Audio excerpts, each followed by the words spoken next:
আত্মসমর্থন করলো ফুলকি।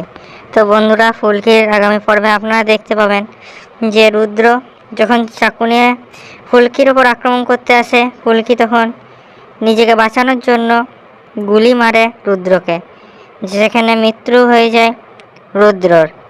পুলিশ সেখানে চলে আসে এবং রুদ্রকে সঙ্গে সঙ্গে হাসপাতালে নিয়ে যায়।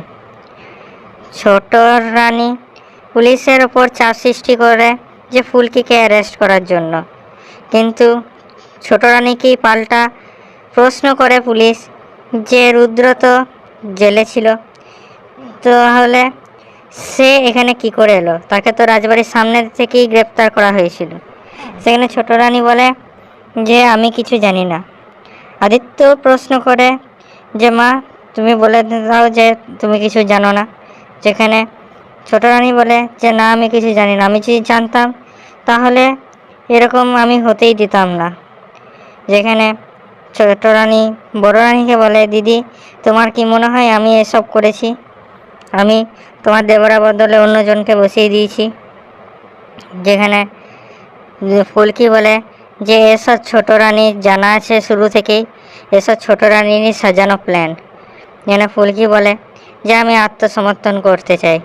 যেখানে সবাই বলে যে তুমি আত্মসমর্থন করবে কেন? এখানে সবাই জানে যে তুমি নিজেকে বাঁচানোর জন্য রুদ্রকে গুলি করেছ।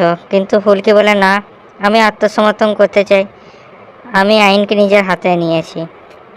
যেখানে রুদ্র আর ফুলকি থানায় যায়, যেখানে সেনগুপ্তা ম্যাডামও বলেন যে ভেবে নাও ফুলকি, সবাই জানে যে তুমি নিজেকে বাঁচানোর জন্য এসব করেছো।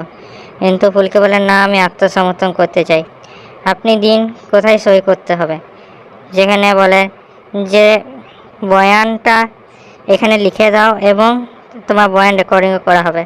তখন ফুলকি রোহিতকে বলে যে আমি তো সাজিয়ে লিখতে পারি না, আপনি লিখে দিন অল্প সাজিয়ে। যেখানে রোহিত প্রচুর কষ্ট পায়।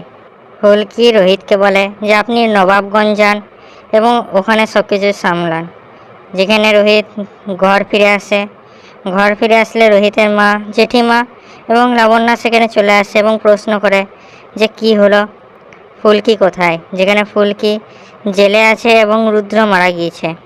রুদ্র মারা গিয়েছে শুনে সবাই অবাক হয়ে যায় ও লাবণ্য অল্প কষ্ট পেলেও নিজেকে সামলে নেয়, কেন কি সে রুদ্রর আসল রূপ জানে।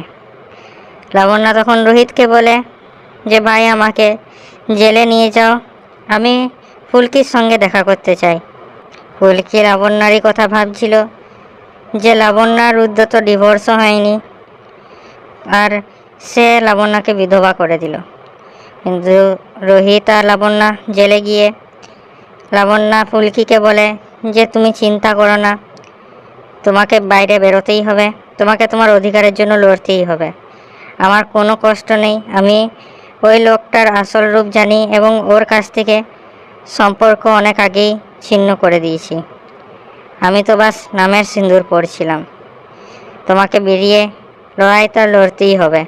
তো কী লাগছে বন্ধুরা, ফুলকি কীভাবে জেল থেকে বেরোবে, রোহিত কীভাবে বাঁচাবে ফুলকিকে, বলুন আমাদের কমেন্টে। আমাদের ভিডিওটা লাইক করুন, আমাদের চ্যানেলটা সাবস্ক্রাইব করুন এরকম আরও আপডেটসের জন্যে।